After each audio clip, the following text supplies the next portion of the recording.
말 조심해야 됩니다. 파란색 공개야, 파란색 공개.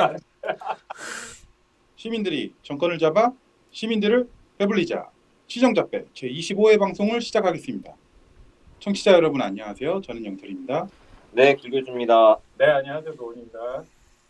네, 안녕하세요. 저는 네라입니다. 오랜만입니다. 자기 저거 까먹었어. 너무 내가 뭐야? 본명을 얘기를 해야 되나 지금? 아니 상관없으면 닉네임을 얘기해. 얘기해야 되나? 아 그냥 송우진이라고 해요. 내가 얘기해버려. 그래. 그럴까요? 상관없어. 그게 편하긴 편한데 아 그냥 우진 씨 합시다. 그러시죠. 예. 오케이. 대단히 감사합니다. 만수르 PD입니다. 혹시 이제 PD야. PD라고. 내가 PD지. 아니 난 이거 자꾸 PD가 아니라. 연락하고 있어. 여기는 내가 PD가 아니고 난 여기서 뭐냐 이거 송출 엔지니어. 뭐가 역할이 많아. 방송 사업자네. 그냥 방송. 방송 사업자야. 나 방통위원회에 등록해야 될 것 같아. 씨. 재심사도 받고. 자, 스튜디오 이제 하나 마련해야지. 그러게. 아니 상계동 만수 스튜디오 있는데 뭐. 아니 왜 저런 거 있잖아. 왜 그 전 스마트 칠판 뭐 이런 거 사가지고 아이, 스튜디오 하나 해. 그거는 진짜 꾼들이 하는 거고. 옆에 계란판 받고 벽에다가. 자, 자동으로 초점 잡고 카메라 달고. 자, 우진 씨 여기 채팅방에다가 내가 지금 링크 넣었거든요. 유튜브 링크. 네, 이거 하면 볼 수 있는데 이거를 유튜브를 소리를 켜놓으면 안 돼. 하울링 걸려요. 그러니까 유튜브 소리는 그쵸. 꺼놔야 돼. 오케이. 딱 안 해. 그래. 역시 젊은 사람들이. 바로바로 알아. 이거 우리 20명씩 이거 회의할 때 하울링 잡느라고 죽어요. 범인 잡기. 진짜 힘들어. 한 명씩 껐다 다 껐다 켜보고 알고 보면 나고 막. 공개 라이브니까 간만에 또 의관정제 해야지. 조명. 정제가 하이바요?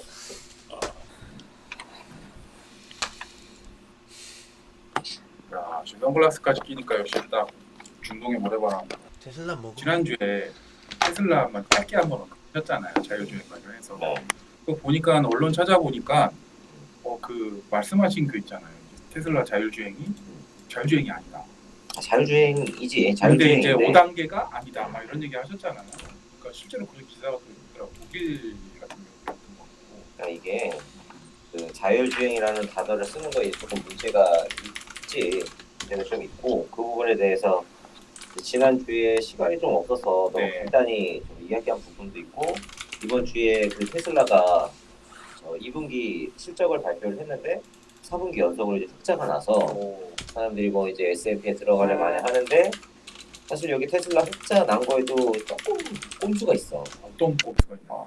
그것도 이제 오늘 좀 설명을 할 겸 해가지고 테슬라 보충하는 시간을 좀 가지려고 하는데 먼저는 이제 지난주 이어가지고 그 테슬라 했던 이야기를 다시 한번 해보면 사실 나는 지금 테슬라는 전기차 회사이지만 배터리가 중심인 회사라고 생각을 하거든. 그렇다고 배터리의 뭐 기술력이 엄청 앞서 있는 건 아니지만 어쨌든 배터리 중심의 전기차 회사고 지금 배터리가 가지고 있는 뭐 약점은 가격이나 뭐 수명, 충전 뭐 이런 게 있는데 어쨌든 가격은 점점 빠르게 낮아지고 있고 네. 이 배터리 수명이 점점 길어지고 있어서 올해 테슬라에서 이제 배터리 데이라는 걸 해서 발표를 160만 그 킬로미터인가 160만 마일인가 뭐 가는 이제 배터리를 발표한다는 거야. 그때 이슈 됐었잖아요. 그래서 그렇게 되면 보통 차들이 그 뭐 한 2, 30만 킬로 타면은 거의 뭐 이제 팔거나 아니면 그쵸, 폐차하거나 택시 아닌 이상. 택시도 사실 막 50만까지도 못 가. 달달달달. 그러니까.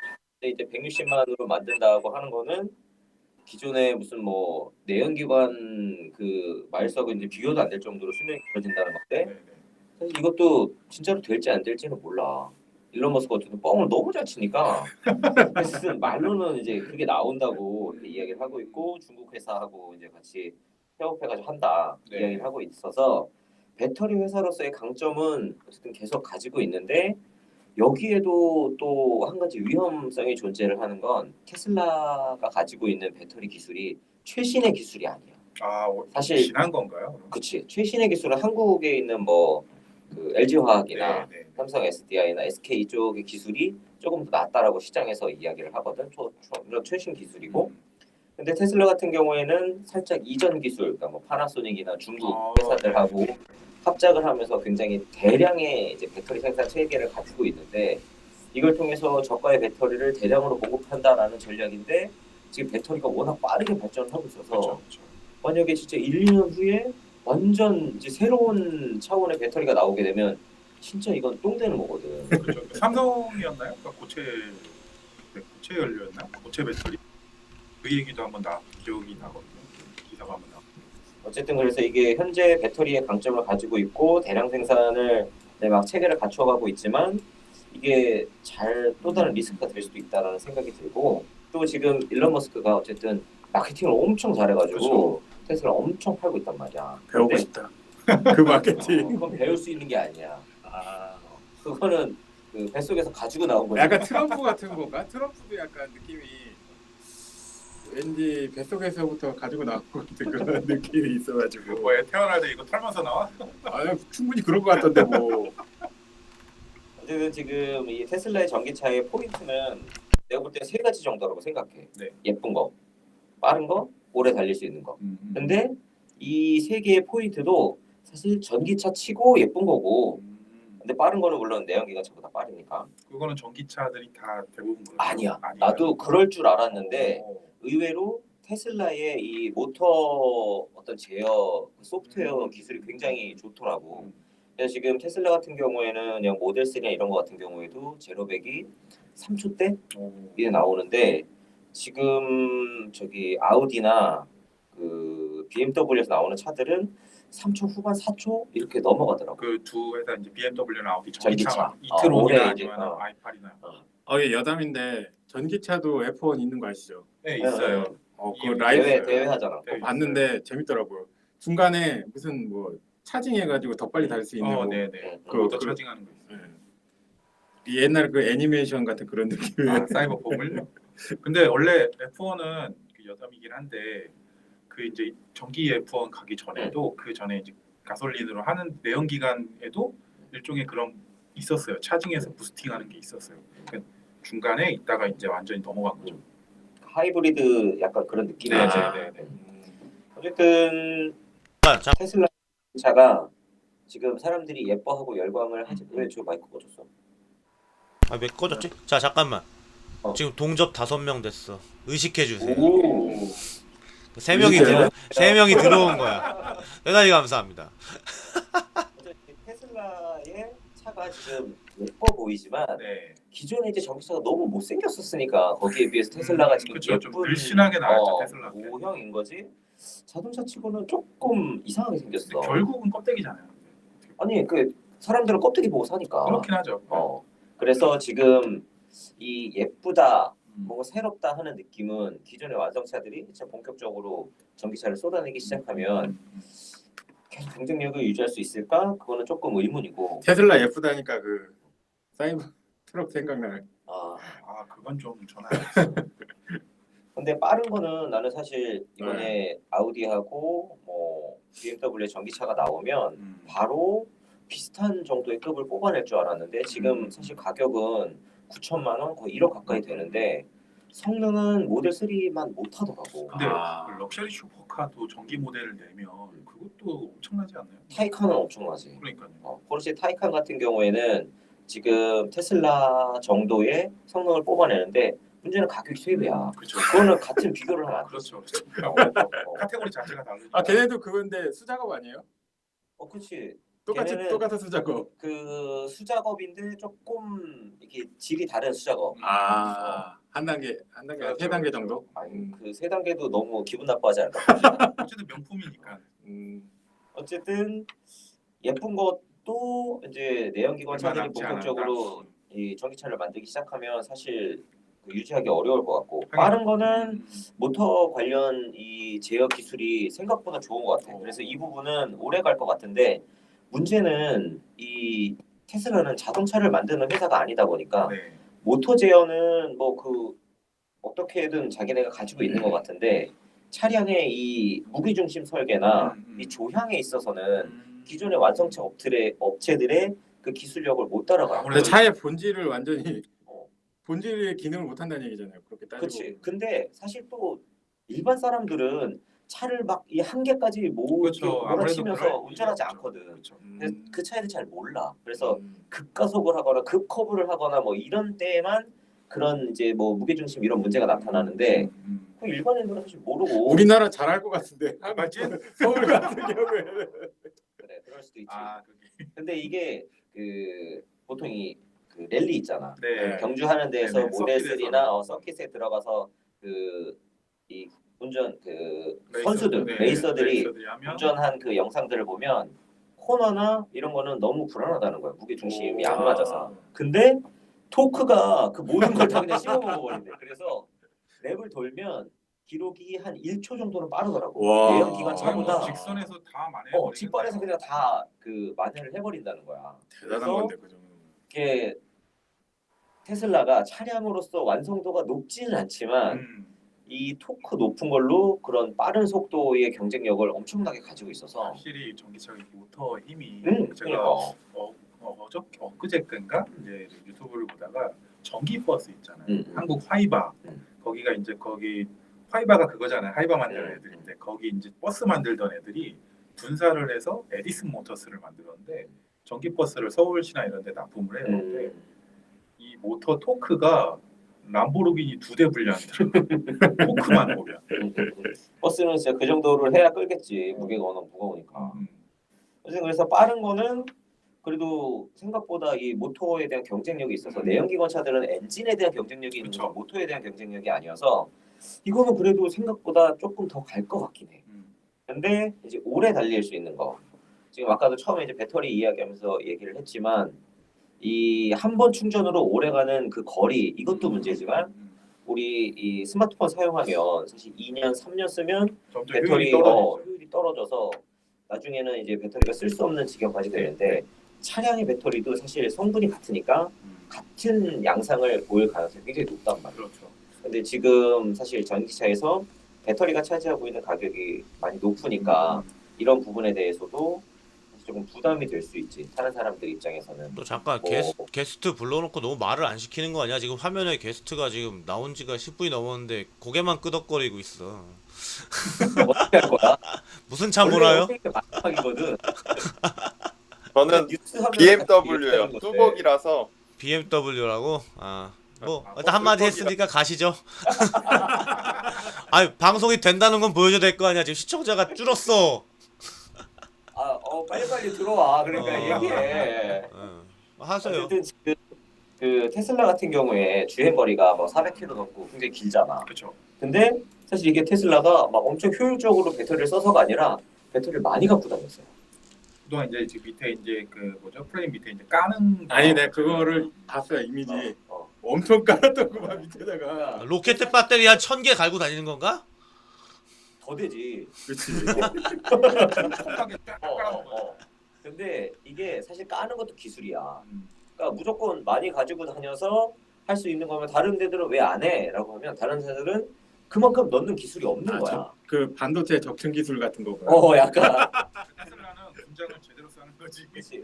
그래서 테슬라가 1000kW씩 아니 100kW씩 네네. 내외로 가지고 다니면 일반 지금 소형 전기차들은 그 절반 정도 50kWh 정도를 가지고 다닌다고 하고 근데 최근에 나오는 이제 아우디나 BMW 같은 경우에는 한 60에서 80 이 사이더라고.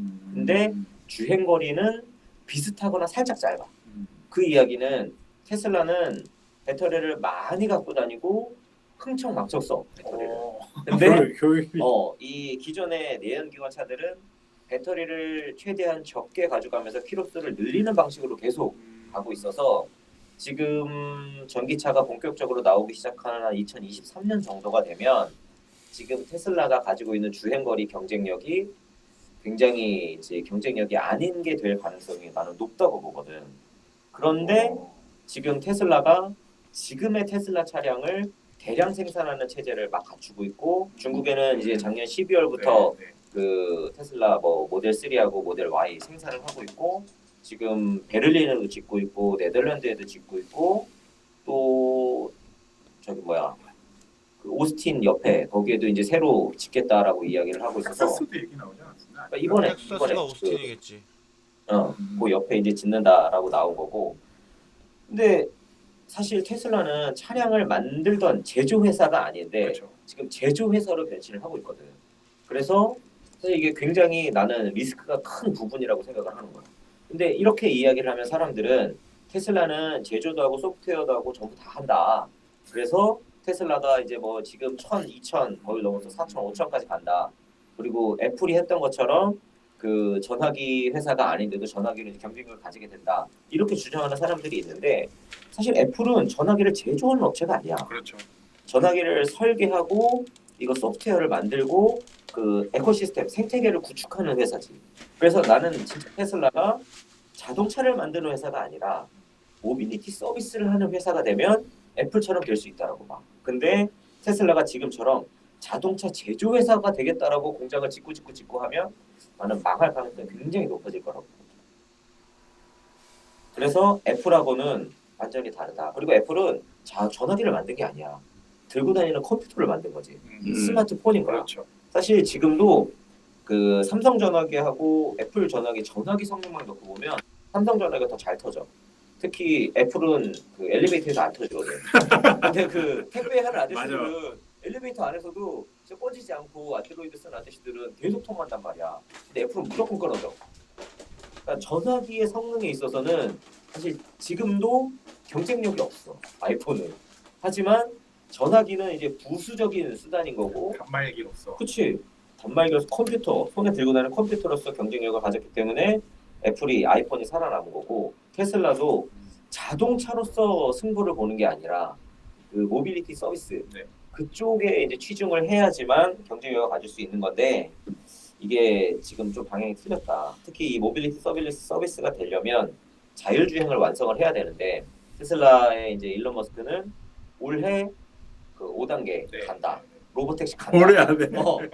간다. 지금 얘기를 하고 있는데 올해 이제 얼마 안 남았어. 아니 지금 5달 남았는데 어떻게 가려고 그런 거야? 근데 합병할 수 이제- 있지.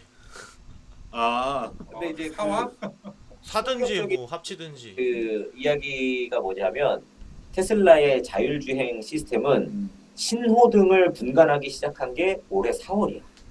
와. 그 전에는 신호등을 구분을 못했어. 어떻게 다녔어? 저는 영상 자기도 공개할 때만 해도 되게 다 되는 것처럼 공개해놓고 신호등 구분한 게 올해라고요? 그러니까 올해 4월에 업데이트를 해서 그러니까 예전에 아예 못 봤던 건 아니지만 얘가 이 정확성이 신호등에서 떨어졌구나. 확신을 못했던 거야. 신호등 이게 파란불 긴가민가. 그래서 신호등에서 굉장히 뭐 주춤한다거나 급브레이크를 밟다거나 이런 여러 가지 문제점이 있어서 그 부분에 대해서는 기능들을 꺼놓고 있었는데 그걸 업데이트를 해서 정확도를 높였다 이렇게 이야기를 하는 거야. 그러니까 이제 신호등을 보기 시작한 눈인데 어떻게 5단계로 가? 그러니까 아니 근데 원래 지금 외부에서 업체를 만약에 뭐 툭툭해가지고 돈 산다고 그래도 그래서 안 그럴 돼. 만한 기술력이 가진 회사가 없잖아요 지금 일단은. 지금 이제 사실 자율주행 4단계까지는 완성한 회사들이 많아. 아, 지금 모비라이나 그 누구야 1위 하는 웨이모 그다음에 현대가 그 네. 인수한 앱티콘가 그 회사 이런 데들도 거의 이제 4단계를 완성을 했단 말이야. 그러니까 그런 데들은 운전자가 이렇게 앉아서 시내 주행하는 거를 다 이제 유튜브에 공개를 해놨어. 아, 영상 봤어요. 근데 영상 봤는데 아직까지는 이렇게 스무스하게 움직이긴 하는데 이게 상용화하고 뭐 5단계까지 넘어갈 수 있는 그 단계는 그- 아직 아닌 것 같던데. 지금 운전하는 거를 네. 보면 이게 차가 임시 주차를 해서 차로를 막고 있으면 이 뒤에 있는 자율주행 차가 이 차가 서 있는구나 아니면 앞으로 가는구나를 판단해서 이게 중앙선을 넘어서 지나가. 그러니까 거의 진짜 운전자하고 비슷하단 말이야. 그래서 지금 그 모비라이나 웨이모 같은 회사들은 사실상 자율주행이 가능해. 근데 문제는 이거를 왜 차를 그럼 가능한데 왜 안 팔아? 왜냐하면 이 라이다가 너무 비싸가지고 그쵸. 라이다가 지금 한 7,500만 원 정도 한다고 하고 이 라이다에 뭐 소프트웨어 들어가고 다른 옆에 부가 있고 그러면 차 한 대에 대략 1억에서 2억 정도의 장비를 달아야 된다는 거야. 우선은 받아도 그 외에 어. 그 외에 비용까지 치면 전세집 타고 다니고 그러니까. 전세집. 그러면 이게 누가 사냐고 살 수가 없는 거야. 와. 근데 테슬라에서는 야, 그 일론 머스크가 라이다 쓰는 애들 다 망합니다. 이러고 아, 테슬라 그거 안 쓰죠? 라이다를 빼고 이제 카메라만으로 자율주행을 하겠다라고 이야기를 하고 있는 그걸로 건데. 홍보를 많이 했었죠. 그렇지. 근데 사실 이게 뭐와 같냐면 카메라만 가지고 그 빅데이터를 모아서 자율주행을 하겠다라는 건 뭐와 비슷하냐면 눈이 잘 안 보이는 애가 있어. 얘를 데리고 손잡고 길을 엄청 다니는 거야. 100번 다니고 200번 다니고 300번 다니고 해서 야 이제 알겠지. 눈 감고 가서 이제 하는 거. 그렇지. 그걸 하겠다는 거야. 이게 데이터를 모아서 이거 자율주행 할 수 있다라고 이야기하는 시만을 건 띄워야 돼. 그렇지. 이게 거의 그 데어데블 있잖아. 아. 데어데블 훈련을 통해서 마스터하는 그런 정도의 수준의 훈련을 하면 할 수 있다 얘기하는 건데, 근데 이게 사실 그전 같으면 절대 안 돼라고 이야기를 할 텐데, 근데 이세돌이 알파고한테 지는 걸 봤잖아. 아, 바둑을 만판 두고 와가지고 그 이세돌을 꼼짝못해 이겨버리는 걸 보면 진짜 한 그 맹인이 길거리를 10,000년 동안 다니면 우는 수도 있을 것 같잖아. 10,000년 동안 다닌다고 생각을 하면. 그래서 한편으로는 데이터가 워낙 출중하니까 어느 정도의 자율주행 단계를 높이는 건 가능할 수도 있는데 워낙 돌발 변수가 그렇죠. 많단 말이야. 그리고 지금은 보는 것만 해, 보는 거. 근데 차량 운전할 때는 소리도 들어야 되고 여러 가지로 더 그렇죠. 그 부가적으로 해야 될 부분이 있는데 그런 부분은 아직 아예 준비가 안 돼 있단 말이야. 또 자기 스스로 정비도 해야 되고 기름도 넣어야 되고, 그러니까 이런 거를 하기에는 전혀 준비가 안 돼 있는 상황에서 그냥 5단계 로보택시 질러버리니까 이게 뭐 질르는 것까지도 좋아. 근데 지난주에도 얘기했지만 사람들이 자율주행 차니까 하고 이제 운전을 다 맡기고 자버린단 말이야. 그럼 이제 큰 사고가 나고 사망 사고 나고 그렇죠. 막 이렇게 하고 있는데 또 불구하고 뭐 안면인식 시스템이라든지 이런 거 전혀 넣지 않고 있거든. 게다가 배터리도 지금 같은 경우도 화재 사고도 있잖아요. 그렇지. 근데 그거는 뭐 큰 결함이라고 보기는 조금 어려운 것 같아 아직까지는. 왜냐하면 배터리 뭐 그 터지는 사고나 그런 거는 일반 전화기 이런 데서도 네, 워낙 네, 많이 네. 있는 거고 그런 경우에 뭐 그 사례들이 있으니까. 음. 근데 지금 일단 이런 좀 윤리적인 부분에서 나는 테슬라가 좀 문제가 있다라고 생각을 하거든. 그리고 그 부분에 대해서 일론 머스크는 어떻게 보면 그런 과감한 시도들이 기술을 발전시키고 미래를 앞당긴다라고 생각을 해서 그렇게 하고 있는 것 같은데, 그 부분에 대해서는 뭐 시간이 지나고 나면 어떤 평가가 있겠지. 근데 나는 조금 비윤리적이다라고 생각을 너무 이제 일종의 사람들을 심하게 이야기하면 마루타. 마루타치가 그치. 취급하는 거네. 근데 베타 테스터로 뭐 현대도 많이 하니까. 에디슨하고 좀 다른 건가요? 뭐 어떻게 테슬라는? 그러니까 그 일론 머스크는 에디슨하고 비교했을 때 약간 현대적인 에디슨 느낌이잖아요. 지 이렇게 만들고 한 거 보면. 근데 에디슨도 처음에는 뭐 많은 실패를 겪으면서 이렇게 도전을 했는데 일론 머스크도 그렇게 바라봐야 되지 않을까? 그렇지. 그런 상황인 거지. 그리고 예전에는 네. 그 이런 어떤 가상 이런 게 없어서 그 실패를 진짜 많이 했는데 요새는 시뮬레이션으로 다 실패를 하니까 속도가 엄청 빠르고 정확도도 높고, 지금 이 테슬라 그 타는 사람들 네. 그 유튜브에 보면 그 설정이나 이런 게 전자제품 같아. 자율주행 같은 경우에도 이 정도를 조정을 할 수 있어. 그래서 뭐 매드맥스 네, 모드 매드맥스 뭐 알았어요. 이런 게 있고, 그다음에 뭐 그 단계를 조금 줄여서 내가 더 이렇게 많이 하는.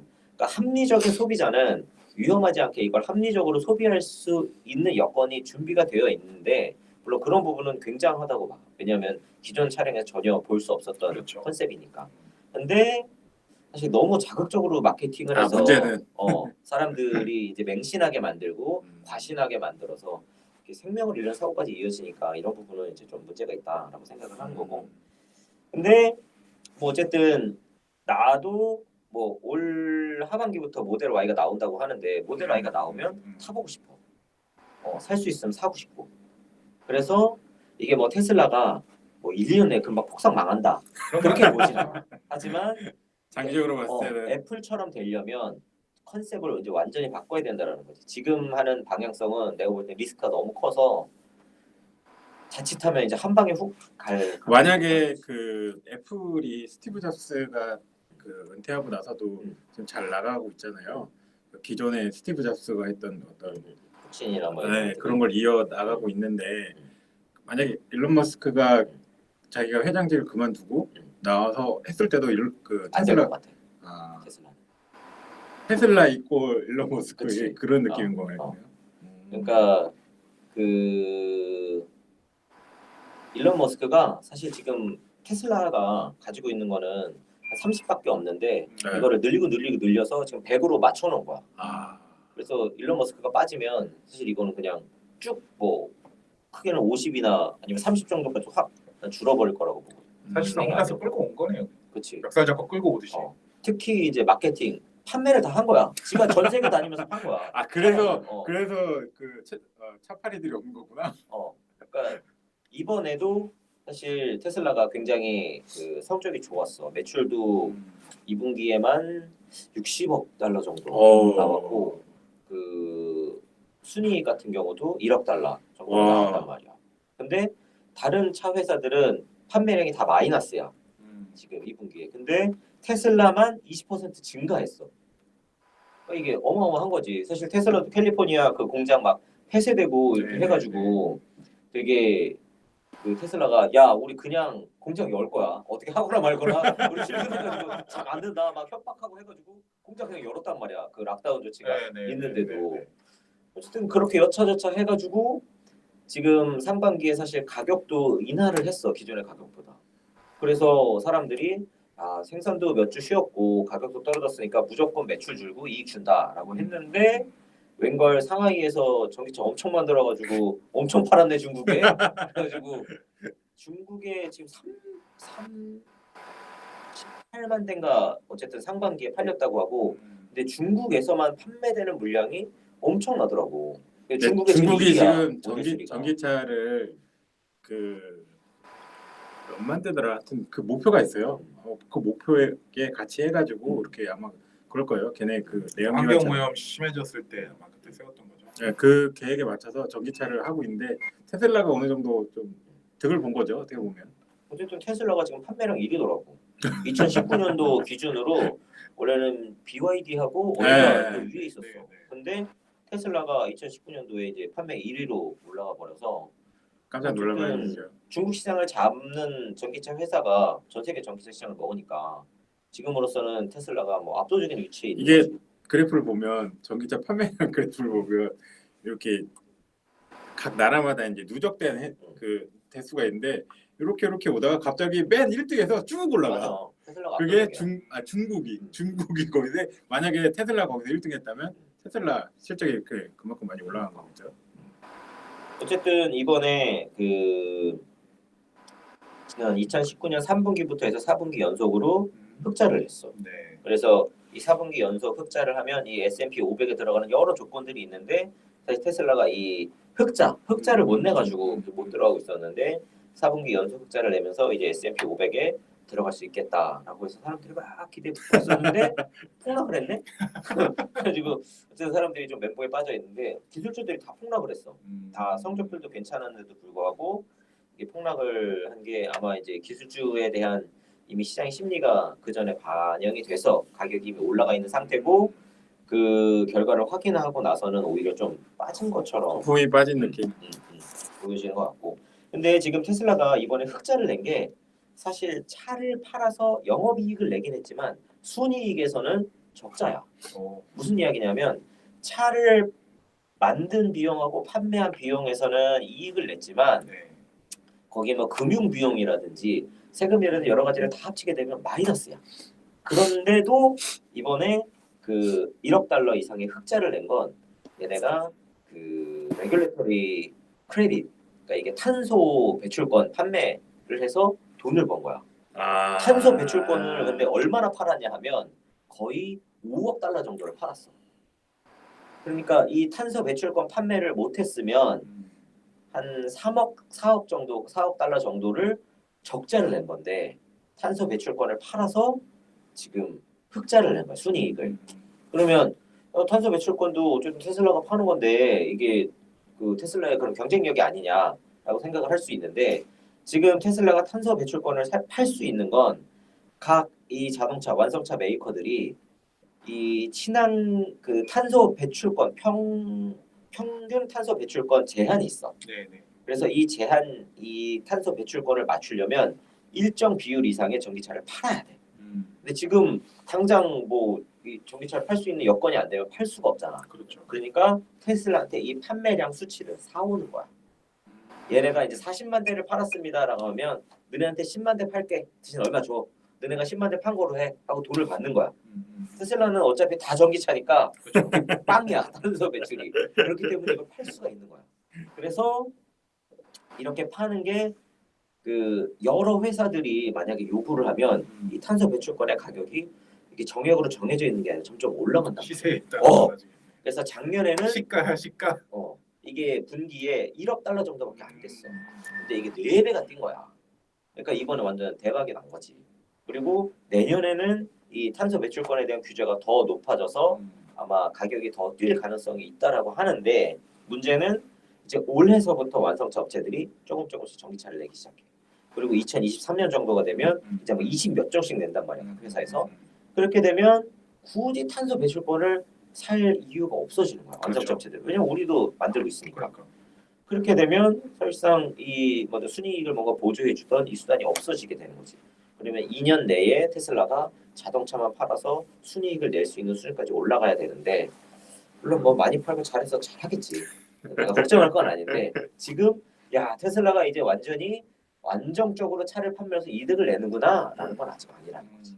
그래서 이 그 흑자 낸 거에 대해서 좀 잘 봐야 될 그게 있고 판매 수가 그리고 너무 작아. 상반기에 지금 18만 대 정도 팔았는데 진짜 웬만한 그 완성차에서 파는 거 치면 한개 그 차 정도 안 돼. 그러니까요. 심하게 얘기하면. 그렇죠.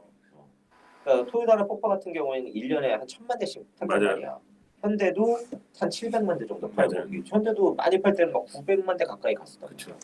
근데 지금 뭐 숫자가 10분의 1 이 정도밖에 안 되니까 너무 작지. 그리고 거기다 수제로 해. 근데 이게 지금 중국 공장 그 모습이 나왔는데 중국 공장은 사실 그 자동화가 어느 정도 됐어. 일반 공장하고 아, 비슷하게 그래요? 이게 쭉 레일 타고 가면서 자기가 용접하고 막 쭉 해서 그리고 일반 자동차 회사들도 사실 로봇을 쓰지만 일부 사람이 조립이나 손이 들어가죠. 그래서 그런 수준하고 좀 비슷하게 가는 것 같은데 이제 아직까지도 뭐 단차라든지 조립의 문제, 특히 뭐 볼트가 안 조여지고 나오는 차가 있고 그래서 이게 차가. 심각하거든. 그래서 내가 볼 때는 테슬라가 계속 자동차를 이렇게 공장을 확장하고 하는 게 굉장히 리스크가 크고 위험이 높다고 생각해. 그래서 나는 차라리 외주를 주는 게 좋아 보이는데 애플처럼. 근데 이게 처음에 그런 시도를 했었던 것 같아. 벤츠하고도 그 이제 지분 그 투자를 네네. 했었고 토요타하고도 지분 투자를 했었고 그래서 아마 그쪽에 완성차 뭐 설계라든지 이 프레임이라든지 제조에 대한 노하우라든지. 노하우라든지 합작 회사 설립 같은 것들을 고민했었던 것 같은데 이게 잘 안 됐던 것 같아. 이게 그 일론 머스크가 성향 자체가 이렇게 하자, 이렇게 해야 돼. 이거 못해? 가, 내가 할게. 이런 그게 있어. 협의를 통해서 좀 이렇게 서로 한번 밀당도 좀 하고 이런 게 아니라 나는 할 수 있는데 너 왜 못하냐 이거야. 딴 애랑 할게 나 혼자 하든지 이런 식으로. 그러니까 이게 유명한 그 사례가 있는데 일론 머스크가 그 아이언맨의 페퍼포츠처럼 네. 여자 비서가 있었대. 그래가지고 옆에서 이제 사람들하고의 관계 이런 것도 일론 머스크가 워낙 좀 사이코 같으니까 맞춰주고 이렇게 하는 사람이 있었는데 어느 날 이제 이 비서가 너무 일도 고되고 나 이제 대우를 조금 그 더 올려달라라고 이야기를 했더니 일론 머스크가 그래 그러면 정말 너가 얼마나 역할을 하고 있는지 한번 시험을 해볼게. 2주 동안 휴가를 가. 그래서 휴가를 갔다 왔을 때 내가 엉망이 되어 있으면 대우를 좀 더 높여줄게. 근데 아무 문제가 없으면 넌 해고야. 그래서 2주 동안 휴가를 보내고 왔는데 잘 돌아가는 거야. 해고. 그래서 잘랐다는 거야. 거의 트럼프처럼 약간 좀 이상하네. 그래서 아마 기존의 회사들하고도 어렵지만 내가 하면 할 수 있을 것 같은데라는 심정으로 아마 혼자 지금 막 일을 다, 벌려놨겠네. 하고 있는 상황인 것 같아서 이 상태는 조금 리스크가 크지 않을까. 토니는 그래도 페퍼가 있었는데 어쨌든 그래서 나는 지금 이 테슬라가 나도 호감을 가지고 있는 회사고 거기서 나온 차를 타보고 싶지만 앞으로 3년 후, 5년 후 그때도 정말 지금처럼 경쟁력을 가지고 있는 회사일까? 라는 데에는 물음표가 굉장히 큰 상황인 것 같아요. 그래서 이거는 뭐 테슬라 주식을 사라 마라 이 얘기는 아니지만 나는 테슬라 차는 사보고 싶고 타보고 싶지만 주식은 안 살 것 같아. 삼바 주식을 오히려 지금 많이 올라가지고 삼바 곧 100만 원 간다. 20만 원대 샀어야 되는데 그때. 다들 그렇지 뭐 나중에 그러니까 오르고 나서 그때 후회하는 예전에 거지. 삼바 특집 했을 때 그때 샀어야지. 그러니까 25만 원까지 또 25만 원인가 아. 28만 원까지 떨어졌는데 우진 씨가 이렇게 또 이제 우진 씨 그 출연할 수 있는 그 주제로 넘어갑시다. 제가 어. 테슬라 관련해서 근데 저는 궁금한 게 네. 자율주행 하니까 네. 이번에 우리나라에서도 한국판 유지를 이제 시행하지 않습니까? 네.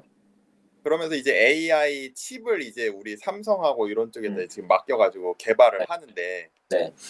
저는 이렇게 한국판 유지를 잘 될 거라 생각은 하진 않아요. 네. 근데 우리나라가 확실히 반도체나 이쪽에 경쟁력이 강하고 네. 이 4차 산업혁명에서 인공 칩을 만든다는 게 굉장히 의미가 있다고는 생각을 해서 네. 왜냐면 이제 기존에는 그 모델링을 하고 알고리즘을 만들고 네. 그거를 슈퍼컴퓨터에다 넣어서 그 빅데이터를 분석해가지고 특정한 어떤 계측할 수 있는 판단할 수 있는 논리를 만들어가지고 그걸 이렇게 기계에 주입하는 약간 좀 이렇게 3단계로 크게 보면 했는데 네. 인공칩을 만들어서 우리 기계에 직접 이렇게 내장을 하게 되면 특히 자동차에 인공칩이 실리게 되면은 네. 이제 칩 스스로가 그 학습을 학습을 해서. 하는 거잖아요. 그 주행을 하는 사이에. 네. 그래서 자동차를 많이 타는 사람의 실려 있는 칩일수록 더 러닝 효과가 좋아진다는 거죠. 네. 그래서 저는 오히려 배터리 이런 전기차 얘기를 할 때는 좀 더 인공칩에 대한 얘기도 다음에 저는 한번 제가 준비를 해서 와 보면은 좋지 않을까. 그래요. 한번 하면 좋죠.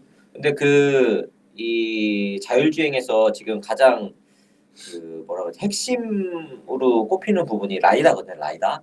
근데 네. 이 라이다에 관련된 소프트웨어를 만드는 그 회사 중에 세계적으로 유명한 회사가 그 한국에 있는 회사래요. 서울 로보틱스라고. 아 맞아요. 얼마 전에 뉴스 본 것 같습니다. 네, 제가 거기 맞아요. 링크도 한번 공유했었는데 네. 그런 회사들 그러니까 이 칩이라는 게 사실 칩은 연산하는 장치잖아요. 맞아요. 그렇죠. 근데 그 안에 들어가는 소프트웨어 그게 또 굉장히 중요한 것 같아요. 맞아요. 그리고 지금 뭐 엔비디아나 이런 데서는 사실 이제 칩을 만드는 거고 근데 그 칩을 활용해서 이제 소프트웨어 뭐 오피스나 이거 어도비 같은 그런 뭔가 그쵸. 역할을 하는 그런 소프트웨어를 만드는 게 이제 또 앞으로 관건인 것 같더라고요. 그래서 저는 한번 특집해 주세요. 맞아요. 우리나라가 저는 그런 데에서 그래서 경쟁력이 있을 수 있을 것 같다는 생각이 들더라고요. 어찌됐건 하드웨어도 따라가줘야 소프트웨어의 그런 발전된 그쵸, 것들 그쵸, 구현을 그쵸. 할 수가 있으니까. 네. 나중에 출연할 때 그걸로 출연해요. 제가 한번 그건 준비해서 갖고 와보도록 하겠습니다. 네. 테슬라 얘기는 여기까지 하고 만수는 어디 갔어요? 그 기사를 보다가 이제 어떤 내용이 있었냐면 교육부가 그 제10차 사회관계 장관 회의 겸 제4차 사람 투자 인재 양성 협의회라는 거를 23일 날 열었어요. 제목도 길어서 근데 여기서 어떤 이슈가 나왔냐면 초등학교, 중학교 선생님 있잖아요. 이제 앞으로 이제 교원들을 키워서 어쨌든 학교에 배치를 해야 되잖아요. 근데 그 숫자를 점차 줄일 계획이다라고 하는 이야기가 나왔어요. 그냥 선생님 줄인다는 얘기를 이렇게 길게 해. 왜 좀 있어 보이게 하려고 하잖아. 좀. 그냥 그렇게 좀 얘기해. 도와줘. 빨리빨리 하자. 오케이. 그러니까 자, 그 양건이 뭐냐면 미래 환경 변화에 대응하는 교원 수급 정책 추진 계획이라는 걸 논의를 했다고 하더라고요. 이게 뭐 배경을 보면 2019년에 통계청 장래인구 특별 추계가 있었는데 그 이제 그 결과를 보고 교원 수급 계획을 조정하겠다라고 한 겁니다. 이제 또 기존에는 이제 OECD 수준까지 그러니까 교사 1인당 학생 수를 OECD 평균 수준까지 맞추는 게 목표였는데 이제 뭐 그거는 어느 정도 이제 달성했다고 판단한 것 같아요.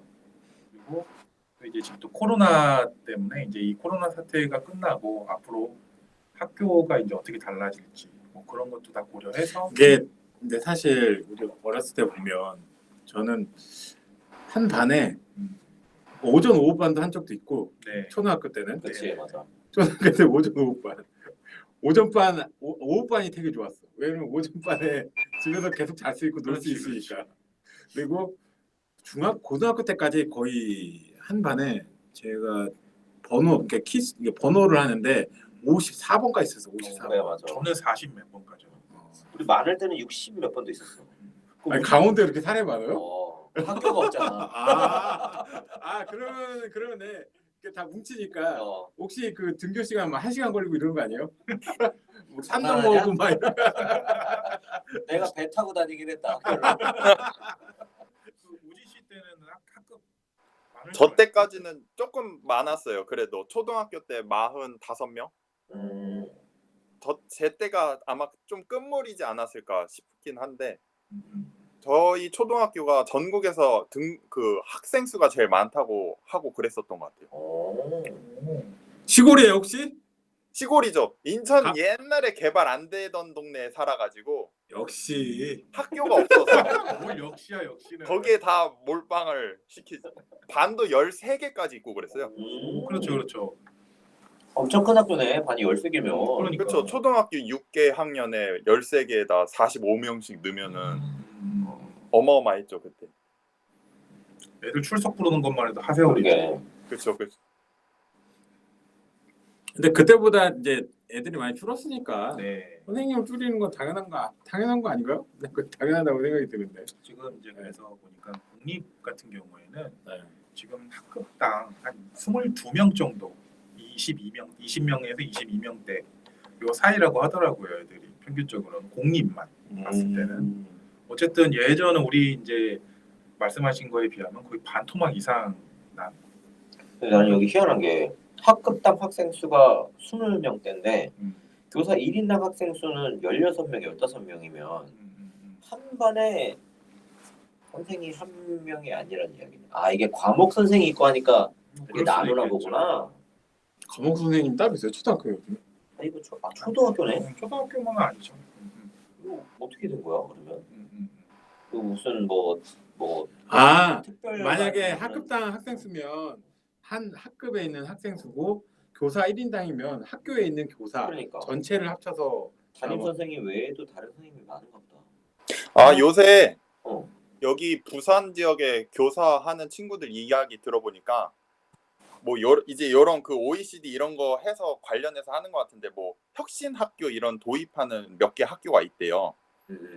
근데 그거를 어떻게 하냐면 옛날에는 선생님이 학생도 돌보고 학교 행정 업무도 보고 뭐 교육청에서 오는 문서 작업도 하고 다 했는데 이제는 그걸 안 하고 이제 좀 나이가 있으신 부장급 선생님들이 좀 학교 행정 업무나 그런 문서 작업, 행정 업무를 좀 처리하시고 학생을 담당하는 선생님은 교육에만 집중을 한대요. 그래서 그거를 이원화해서 하는 학교들도 있고 뭐 점차 확대해 나간다고는 하는데 행정만 하는 교사가 있는 거네. 그렇죠. 학교에 똑같은 선생님인데 이제 좀 많이 경험이 있으니까 그런 문서 작업이나 좀 행정을 보시고 학생을 돌보는 선생님은 이제 교육하고 이제 학생이 좀 더 신경을 쓸 수 있는 뭐 이렇게 좀 맞춰 나가는 것 같더라고요. 그런 면으로는. 그래서 이게 차이가 있구나. 그런 것도 있지 않을 이게 다른 게 또 그런 게 있지 않을까 싶은데. 그거 보면 요즘은 또 보면 학교당 학년당 막 반 3개, 4개 있는 것도 있고 확실히 아이들 숫자는 엄청나게 줄어든 거는 실감이 가더라고요. 이제. 근데 이 우리나라 교육 문제는 이게 도시 자체가 네. 뭐라 그러지? 좀 기형적으로 발달했잖아요. 몰려 있는 곳에만 몰려 있잖아요, 사람들이. 그러니까 이 교육은 진짜 도시 환경 문제부터 개선하지 않으면 이게 절대적으로 맞출 수 있는 숫자일까 싶긴 하더라고요, 저는. 이 보면서도.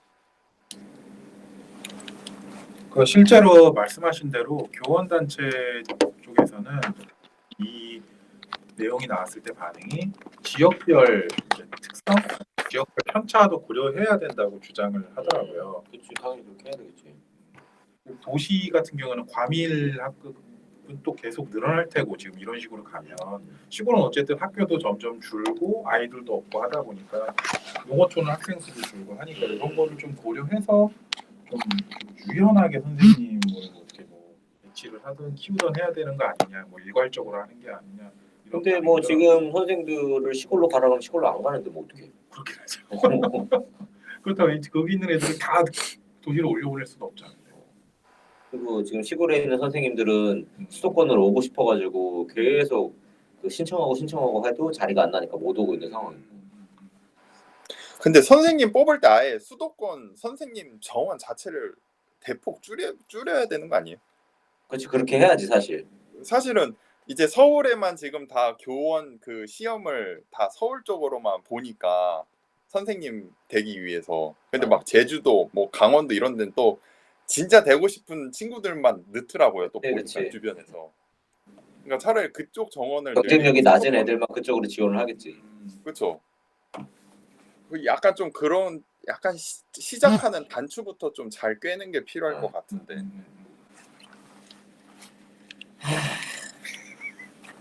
근데 자, 그럼 계속 할게요. 어쨌든 이런 교육부가 이러한 정책 계획안을 내는 것은 어쨌든 그 통계청에서 인구 추계가 이제 바탕이 되는 거거든요. 근데 이 인구 추계 관련해서는 그 김광수 경제연구소 보고서를 보면 네. 통계청의 그 인구 추계랑 너무 차이가 크거든요. 음. 근데 만약에 그럼 통계청 걸로 하게 되면 이것도 되게 뭐랄까 낙관적으로 바라보고 해서 그러니까 줄이는 폭도 되게 최소화했다고 오히려 인터뷰를 하더라고요. 반발이 있으니까 이게 낙관적인 전망에서 줄이는 것도 또 더 적게 줄여서 최소화하는데 방점을 찍었다고 오히려 이제 뭐라고 해야 되나 안심시키는 듯한 뉘앙스의 말을 하더라고요, 교육부 인사가. 이건 또 어떻게 생각해요? 뭐 어쩔 수 없지 뭐 걔네 입장에서도. 근데 어쨌든 이런 시도를 시작하는 것만으로 좀 긍정적이게 보긴 해야 될 것 같은데 그건 그렇죠, 확실히. 공무원 수 줄이는 게 말처럼 쉽진 않죠. 그러니까. 그렇죠. 그리고 만약에 이게 공무원 수를 줄이는 걸 신규만 줄인다고 하면 교사들의 고령화가 급격하게 진행이 될 텐데 그거는 또 어떻게 해결할지 그런 부분도 또 문제가 되겠지. 현재 있는 그 인원 내에서도 약간은 조정이 필요하지 않을까. 뭐 수치게 해야지. 아, 근데 어쨌든 이것도 계획 아니라서 구체적인 내용은 향후 이제 우리 한국 정부 이제 그 뭐죠 공공부문에서 이런 거 나오면 늘 그렇잖아요. 일단은 계획안 먼저 딱 내놓고 향후 어떻게 하겠다라고. 근데 솔직히 나오니까. 지금도 사실은 약간 늦은 감은 좀 있잖아요. 그렇지. 이게 그 인구 추계를 뭐 2000년대 초반부터 이렇게 제대로 반영을 해서 했으면 지금 현재로서는 좀 더 쉽게 풀어 나갈 수 있지 않았을까. 좀 더 빨리 했으면. 늦게 시작하면 점점 더 힘들지. 네. 한 번에 많이 해야 되니까. 그 이제 되겠지. 그 기존에 이제 앞전에 좀 이렇게 사람들이 수긍할 수 있는 기간이 좀 이렇게 빨리 오면 그 다음에 오는 사람들이 좀 편하잖아요. 뒤에 이제 뒷세대들이. 근데 지금 그 다음 세대들한테 어떻게 보면 전가는 이제 점점 그치, 늦어질수록 그치. 그런 부분이 좀 있어서 우려스러운 거죠. 거의 뭐 나 있을 때는 안 터지면 돼.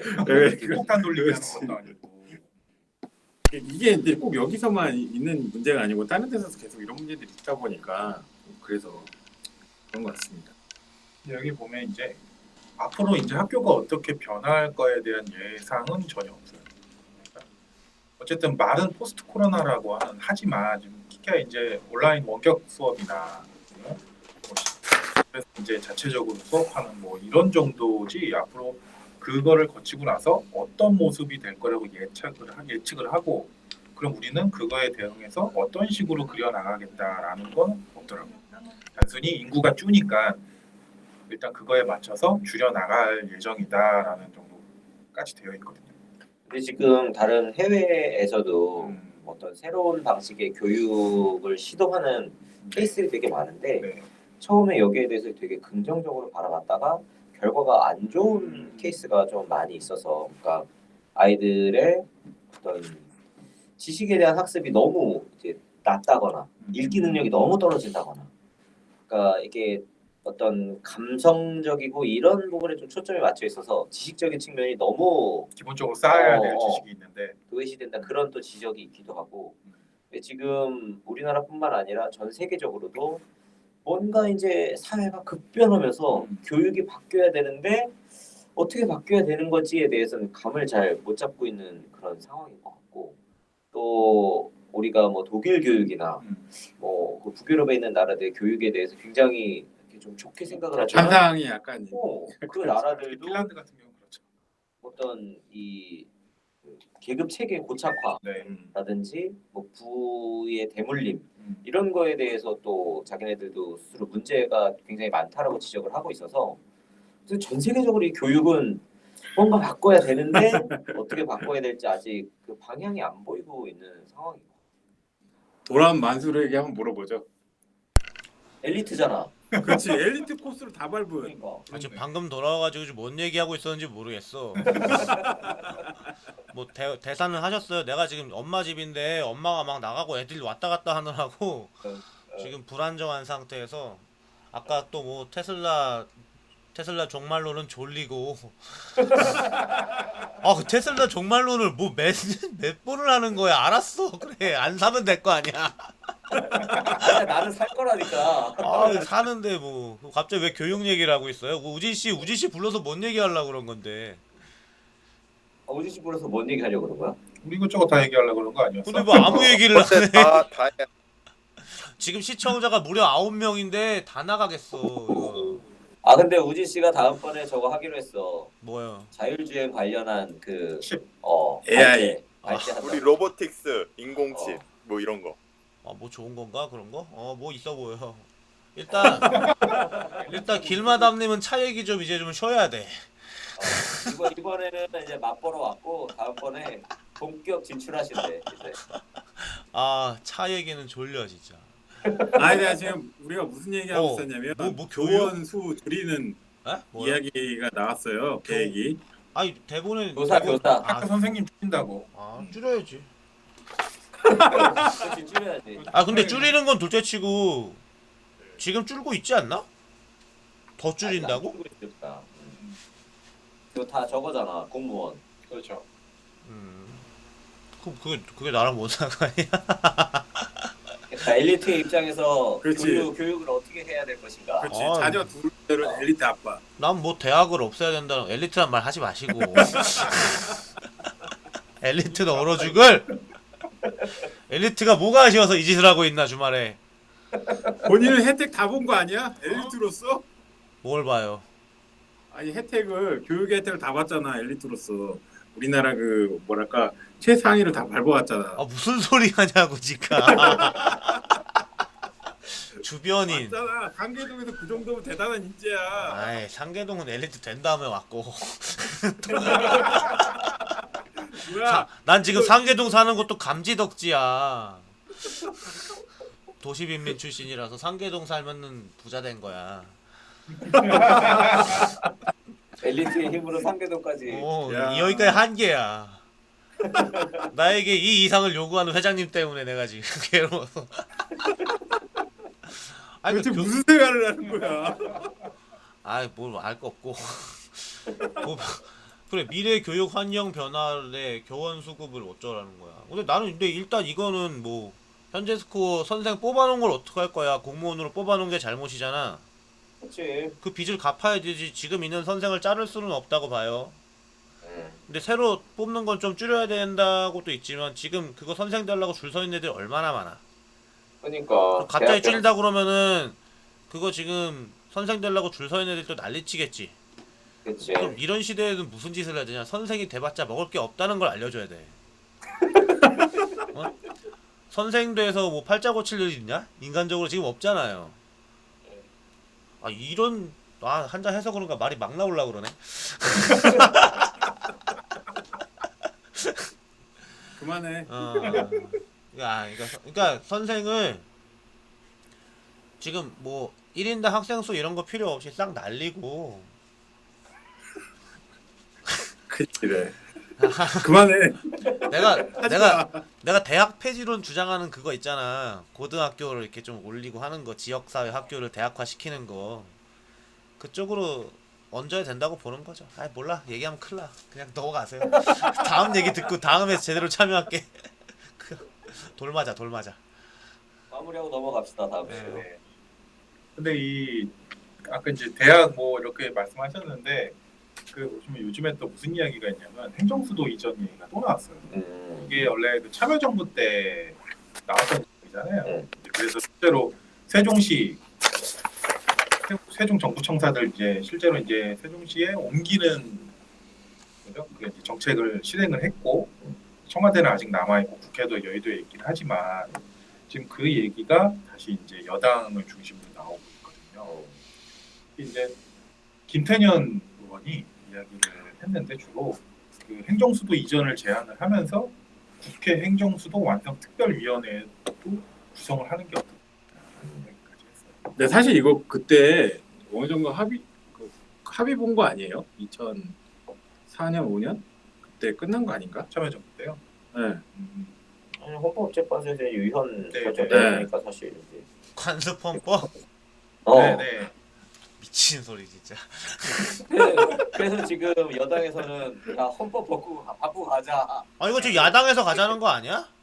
어? 야당에서도 가자고 한 거 아니야 지금 이거? 아니야 야당에서는 충청도 의원만. 또 그리고 반대하려고 그랬는데 여론이 너무 이쪽 괜찮네 막 지금 이렇게 나와서 뭐 어떻게 해야 되나? 대학도 가야 되네. 뭐 맨날 얘기하던 거 다 한번 이참에 하지 왜?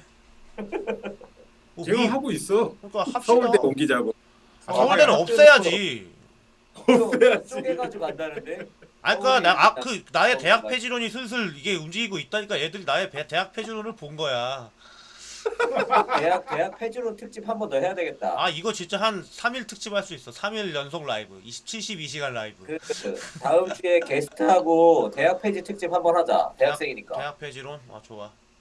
어. 아뭐 다음 주에. 게스트 지금 다니고 있는 애한테 글을 써놓고. 그러니까. 얼마나 좋아.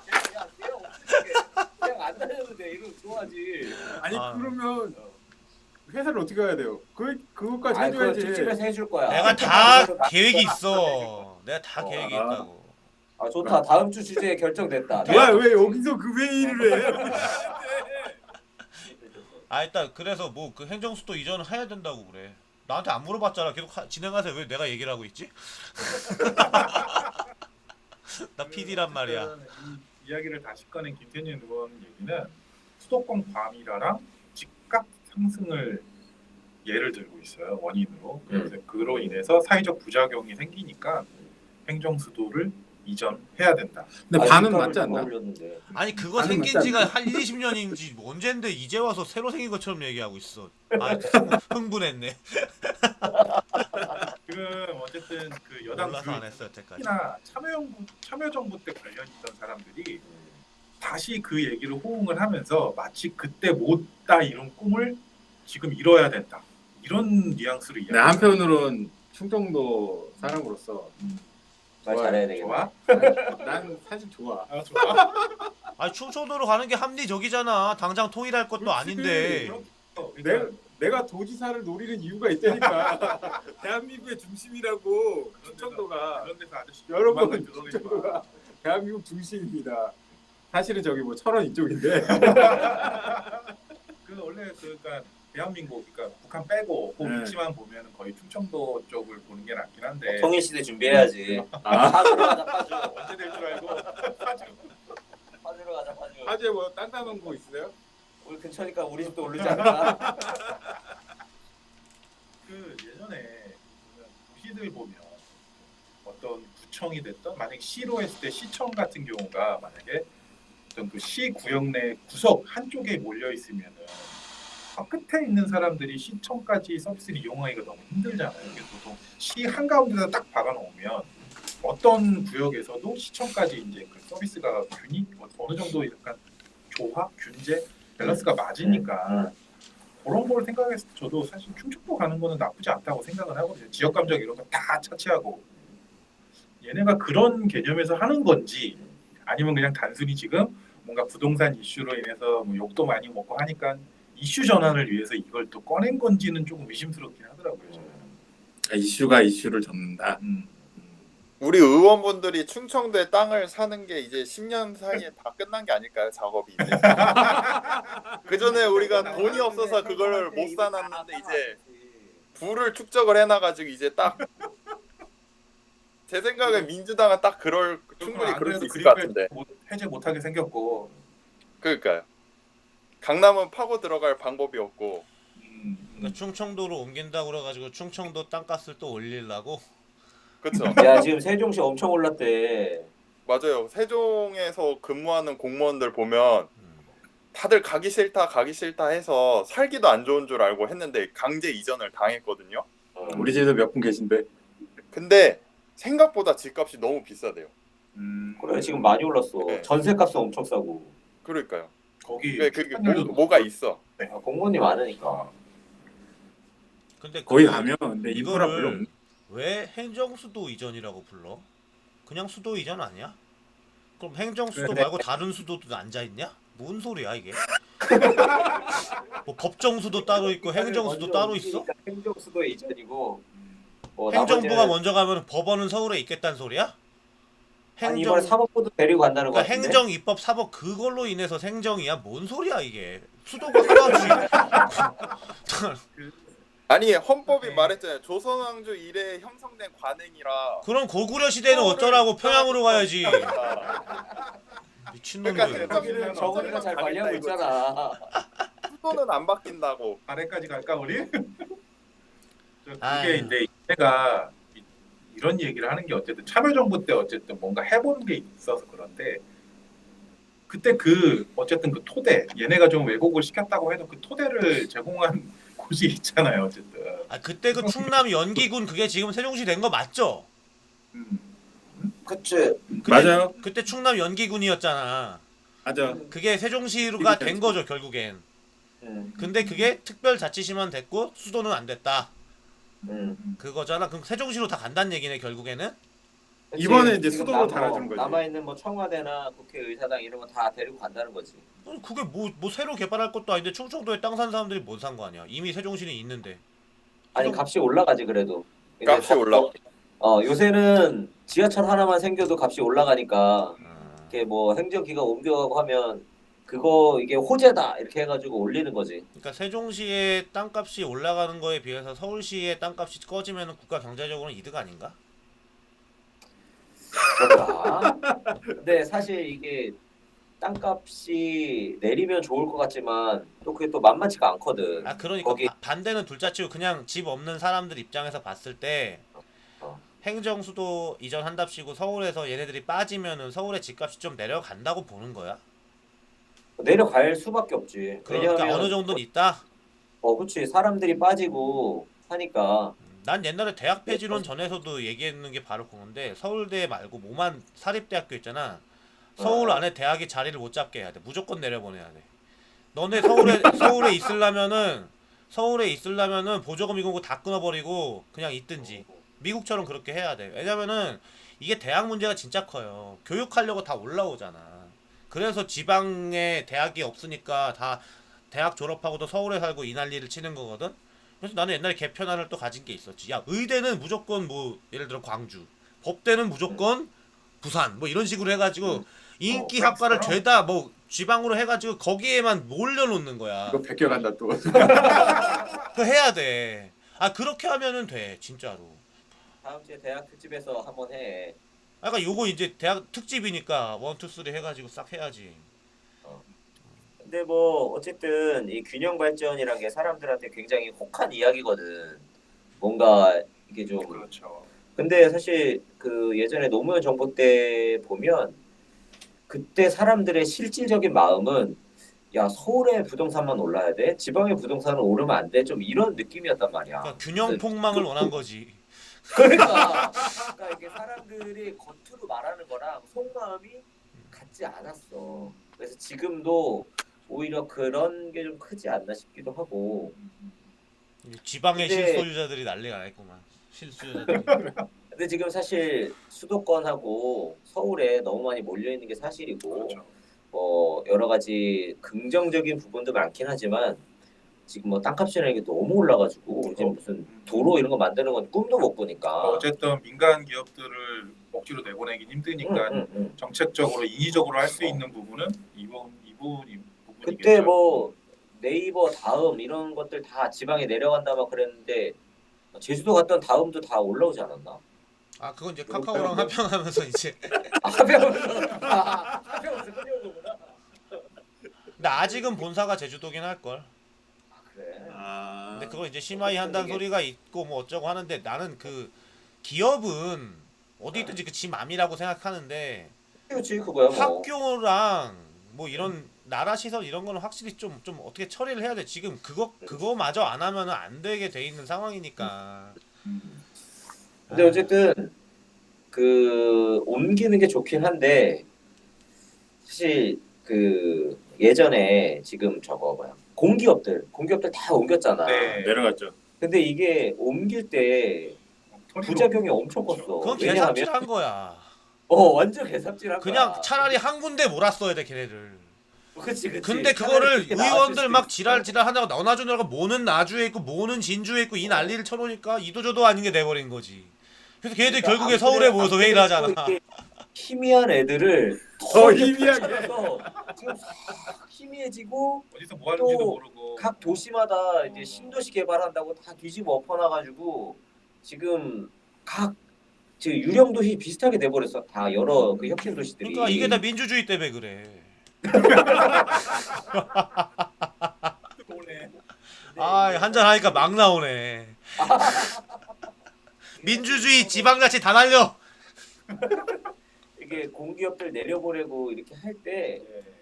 사실은 그때 구조 조정을 해서 하고 했어야 되는데 그대로 이게- 내려갔죠. 그대로. 아니야 더 부풀려서 내려갔어. 철밥통이 더 혁신 단단해졌어. 도시들 가면 그 건물들이 으리으리해. 아, 네, 저몇 군데 봤는데 무슨 되게 위화감 들어. 건물 보고 다 위화감 들은 거 그러니까 처음 봤어. 지방에 이렇게 내려가서 거의 그 뭔가 캐슬, 궁처럼 캐슬, 지어냈어. 캐슬. 그러니까 그런 건물을 대학이랑 바꿔칩시다.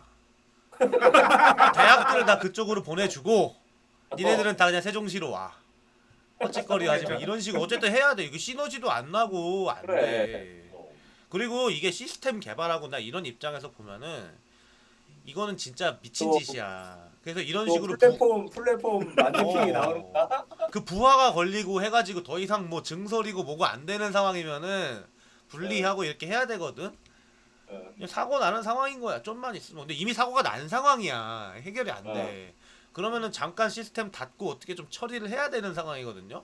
근데 외부에 공간이 없는 게 아니잖아. 우리가 뭐 홍콩이나 싱가포르이 아니잖아. 씨발 널려 있는 게 지금 사실 땅인데 왜 이 병신짓을 하냐고. 그거 누구 부동산가 그리고 지금 부동산까지 너무 올라가지고 현금화도 안 돼 이제. 안 돼. 폭탄만 돌리는 거야 지금. 없어. 그거를 살 만큼의 현금을 우리가 발행해가지고 누구 다 현찰로 나눠줄 수 있나? 안 되는 상황이라니까. 안 돼. 그 다 신용으로 해가지고 그게 지금 잡혀 있는 평가 금액이지. 그게 뭔 짓이냐고. 그러니까 한번 퉁을 쳐야 돼요. 어떻게? 난 이거 퉁 쳐야 된다는 꺼지는 거 알고 소장님이 뭔가 퉁치는 방법을 알고 계실 거라고 생각을 하는데 나는 빨리 사람 모아. 그 방법 알려면 그러니까. 사람 모아. 나도 궁금해 죽겠어. 나는 그러니까 퉁 칠 때 소장님이 퉁 치는 뒤에 큰 칼을 차고 있는 사람이 하나 있어야 된다고 보는 거야. 총이든 대포든. 아무튼 그런 사람이 있어가지고 밑에서 잔소리 하는 사람들이 닥치도록 하는 요런 게 다시 한번 필요하지 않을까. 근데 뭐 이런 소리 하면 큰일 나지 요새. 그치. 아 이거 공개 라이브인데? 농담처럼 잘 마무리해라. 농담처럼 잘 마무리해라.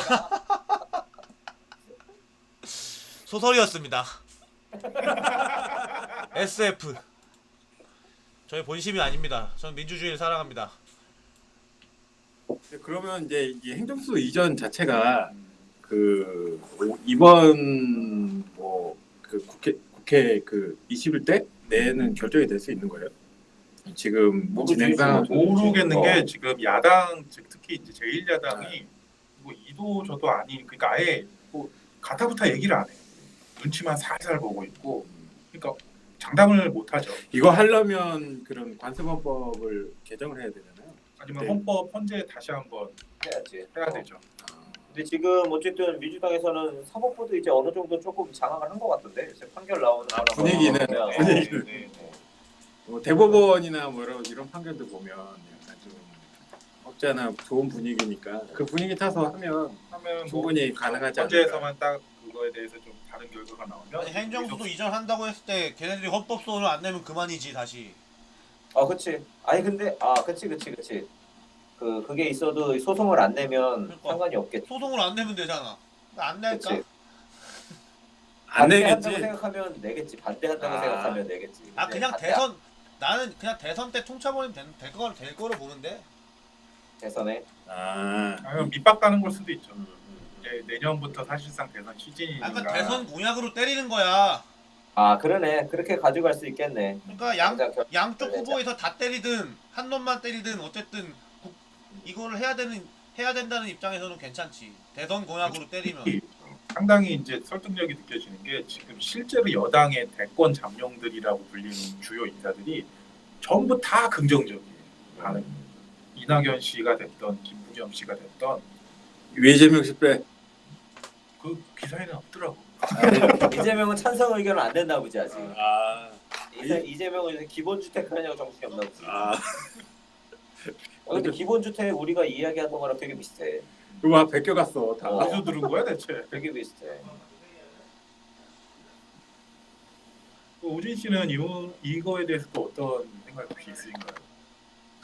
사실 저는 행정수도 한다고 과연 이런 과밀화나 이런 문제들이 해결이 될까라는 게 가장 첫 번째 큰 생각이고, 두 번째는 그 일을 해야 되는 사람들이 안 하는 게 문제 아니에요?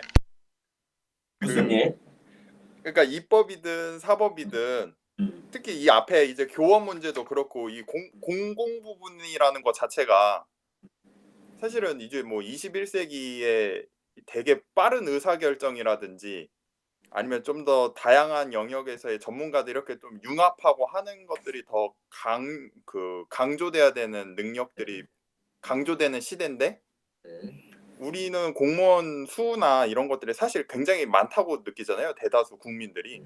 그리고 또 그런 서비스를 내가 받지 못하고 있는다고 생각을 하고, 그러면 이런 것들이 뭐 행정수도 이전하는 거 국토발전이라고 생각을 해서 조금 관점이 다르기는 하지만 저는 이 수도 이전 문제보다 그들의 어떤 그 조직적인 개편을 먼저 하고, 그러고선 이제 뭐 아까 우리 공기업 이렇게 쪼개놔 가지고 효과를 못 보는 것처럼 일단은 각자의 역할을 좀 다시 재정의하고 조직을 개선하고 개편을 한 다음에 이제 필요성에 의해서 적절하게 지역을 다시 재분배하는 게 먼저지, 뭐 서울에 너무 집값이 높으니까 그 집값을 낮추려면 우리가 충청도로 행정수도를 이전해야 된다는 거는 타당성이 맞지는 않는 것 같아요.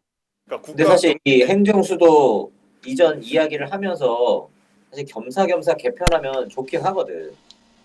그렇죠. 그렇게 될 수 있는데 과연 그게 쉬울까라는. 그러니까 이걸 부동산 때문에 핑계를 대는 게 아니라 진짜로 할 사람이 정권을 딱 잡아가지고 이전을 하면서 확실하게 쳐야 돼. 그렇지. 옛날에 그 구조조정하면서 고려에서 조선 넘어갈 그래. 때나 무슨 이럴 때처럼 천도하면서 한번 치잖아 기득권 세력을. 그렇지. 그렇게 하면 날려야 되는 거야. 그러니까 사실 근데 이게 그런 수도권 이전하면서 사람 있나? 기득권 우리나라에? 치는 것도 기회지. 기득권도 한번 물갈이하고. 그러니까 따라오는 기득권은 살려주고 아닌 놈들은 날라갈 그치. 거야. 딱 하는 거지. 저는 진짜 우리나라에 전체적인 그런 구조조정을 능력자가 하는 있냐는 거지. 거죠. 그러니까 그만큼 이게 카리스마 있고. 나는 근데 이게 정말로 되기만 하면 이게 행정수도든 뭐든 간에 되기만 하면은 지금 워싱턴 DC랑 뉴욕처럼 있을 수 있는 거잖아. 그렇지. 그렇게 할 수도 있지. 기능 도시로. 그러니까 둘 다 망하지 않고 할 수 있는 방법은 있는 거야. 그치. 그 그렇게 하면 예전에 되는데 왜 소장님 이제 공약 보고서 쓰면서 현실과 이론 한 문제 보면 그 얘기를 했어요. 행정수도 얘기가 거기서 나온 거잖아요. 그리고 또 하나가 관광 문화수도. 그러니까 서울은 상징적이잖아요. 어쨌든 지금도 보면 관광객들 많이 오는데 그 광장 보면 한쪽은 이제 그 정부청사 이런 관련 앞에서 시위하고 하느라고 막 경찰들 다 대기하고 있고 한쪽은 다 한복 입은 외국인들 돌아다니고 있고 보면 저는 이게 뭔가 싶기도 워싱턴 그러지 않나? 워싱턴 그런 거 같던데 백악관 앞에 그러지 않나? 시위하고. 백악관 앞에도 시위 많이 하지. 뭐 관광객 지나가고 뭐 그런 아니, 거 근데 거기 생각해. 시위랑 우리 시위랑 다르지. 우리 가스통이 막. 근데 우리 시위 관광 상품이야. 그 세계적으로 유명해졌어. 촛불 시위. 관광 상품으로 개발해도 돼.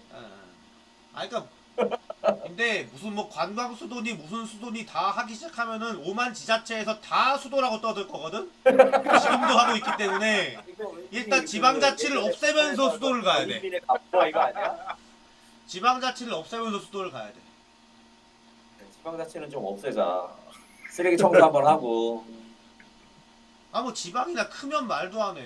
중국 애들 지방 반도 안 되는 놈의 나라에서. 그러니까 여기 창원 제가 창원 살고 있잖아요. 네. 창원도 가관이에요. 가관. 광역시 해야 된다고. 강역시? 인구가 300만이 안 되거든요. 마창진 거기. 예. 근데 광역시 해야 된다고. 거기 이미 난리, 무슨 뭐 난리. 아니에요? 어디요? 이미 거기 그 동네 무슨 뭐 행정 특별 특별이에요. 특별. 뭐 있지 않나? 특별자치시 이런 느낌이라서. 지금 성남은 특례시. 그러니까 성남은 또 그거 시켜달라고 또 난리야. 5만이 모자라 거기는. 100만이 안 되죠. 이게. 뭐 백면 그 특별시였나? 네, 특활. 그때 특활 특례신지 뭔지 있어. 특례시인데 특례시의 조건 중에 100만 하나가 100만. 인구 100만이어야 되는데 성남이 95만이라서 아. 5만을 누가 좀 꿔줬으면 딱 좋았을 텐데. 아니야 된대. 성남이랑 뭐 용인이랑 죄다 그거 해달라고 난리들이야. 아주 맞아. 다 독립을 하지 아주. 제가 그랬어요. 고양시가 지금 100만이 넘잖아요. 그래서 특례시로 들어가서 되게 좋아하고 있죠. 집값이 안 올라. 뭐 올라서 뭐 팔자고 치시려고. 그냥 기분만 좋은 거지. 재산세만 올라. 기분만 좋은 거지. 그니까 재단세만 올라. 그러니까 미치겠어. 나도 내야 되는데. 이거 왔던데. 적금 내야 돼. 적금 들어야 돼. 진짜 적금. 어떤 행정수선 이렇게 뭐 마무리하죠. 네. 그리고 그냥 그치면 될 것 같은데 벌써 50분인데. 네. 44분 아니에요? 한 4분인데. 아니 우진 씨 얘기 한번 들어오죠. 게스트 밑에 코너 뭐 책방 게스트 길지만. 코너 좀 해봐. 그래 자 다음 주에는 게스트하고 만수르도 같이 뭐 할지 이거 좀 짜야 될 것 같은데. 나는 그냥 중계만 할게. 아니 그러니까 뭐 만수르한테 하라는 얘기가 아니라 우리 쪽에서 대본이랑 이런 걸 하면서 같이 어떻게 이야기하지 이런 이야기를 얼추 던져줘야 네. 같이 할 것 같지. 이렇게 하면은 그러니까 다음 주에는 우진 씨 한번 더 불러. 그래 익숙해졌으니까. 필요하면 나오죠. 보니까 한가한 거 같네.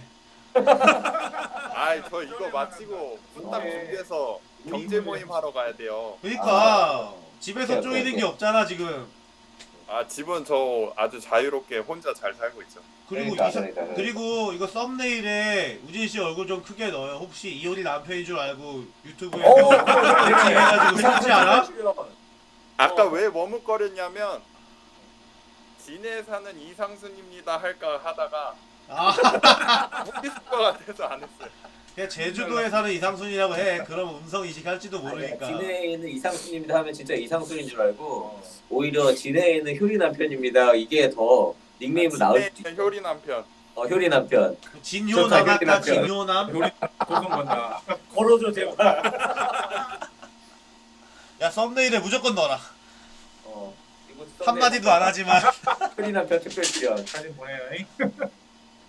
표창하면 됩니다. 그거 여기 캡처해 이 영상. 그래야 더 진짜 나온 것처럼 보이지. 아니 표정 멀쩡한 걸로 좀 골라주세요. 제일 이상순 같은 걸로. 나 준이가 버거킹 가야 된대. 오케이. 고생하셨습니다. 시청하신 네. 여러분 대단히 아니 감사합니다. 마무리 인사를 해야지.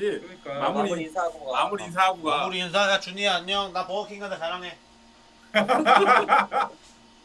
준이야 아빠 버거킹 가요 그래. 강요하네. 싫대 아, 싫대 싫대. 여봐 결혼 비용 안 좋아. 바이바이. 나 이거 스트림 꺼야 되니까 먼저 나가세요. 대단히 감사합니다. 바이바이.